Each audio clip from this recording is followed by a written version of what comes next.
हे जे क्लायंट होते त्यांची मॉडर्न थीम त्यांनी चूज केलेली आहे आणि मॉडर्न थीममध्ये त्यांना वुडन आणि बेज असा कॉम्बिनेशनचा सेफ्टी डोअर आणि शू रॅक हवा होता. तर आपण त्याच पद्धतीनं 2 इथे लेज टाकलेले आहेत, डेकोरेटिव्ह लेज, ज्याच्यावरती तुम्ही छोटे प्लांट्स वगैरे ठेवू शकता. आणि एक नेमप्लेट डिझाईन केलेली आहे आपण. आणि वुडन जे लॅमिनेट आणि बेज कलरचं जे लॅमिनेट आहे त्याच्या कॉम्बिनेशनमध्ये आपण शू रॅक बनवलेला आहे. त्याच पद्धतीनं आपण शू रॅकला च्या डिझाईनला मॅच होईल असा एक सेफ्टी डोअर डिझाईन केला आहे, ज्याच्यामध्ये आपण एक पीव्हीडी कोटिंग सेफ्टी डोअर जाळी यूज केलेली आहे, जी खूप जास्त मजबूत पण आहे.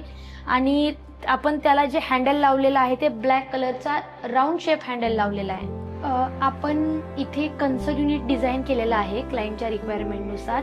आणि या कन्सोल युनिटमध्ये तुम्ही जर बघाल तर इथं आपण एक राऊंड शेप अशा पद्धतीचे ड्रॉवर्स केलेले आहेत, त्याचे कॉर्नर पूर्ण राऊंड केलेले आहेत.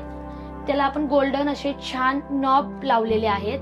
आणि आपण इथं वारकऱ्यांची थीम केलेली आहे, म्हणजे आपण इथं विठ्ठल रुक्मिणीची एक मूर्ती ठेवलेली आहे आणि आपण वारकरी संप्रदाय इथे दाखवलेला आहे. म्हणजे आपली एक मराठमोळी परंपरा, जी वारकरी परंपरा आहे ती आपण दाखवलेली आहे.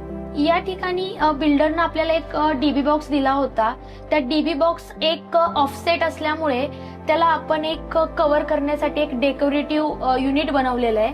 हे डेकोरेटिव्ह युनिट जे आहे डीबी बॉक्सला कव्हर करण्यासाठी, हे आपण हँडमेड बनवलेलं आहे. तुम्ही बघू शकता ह्यानी आपण जो डीबी बॉक्स आहे तो हिडन केलेला आहे. आणि ही जी गणपतीची मूर्ती दिसतीये डिझाईन केलेली, ती सुद्धा आपल्या कार्पेंटरनी हाताने बनवलेली आहे.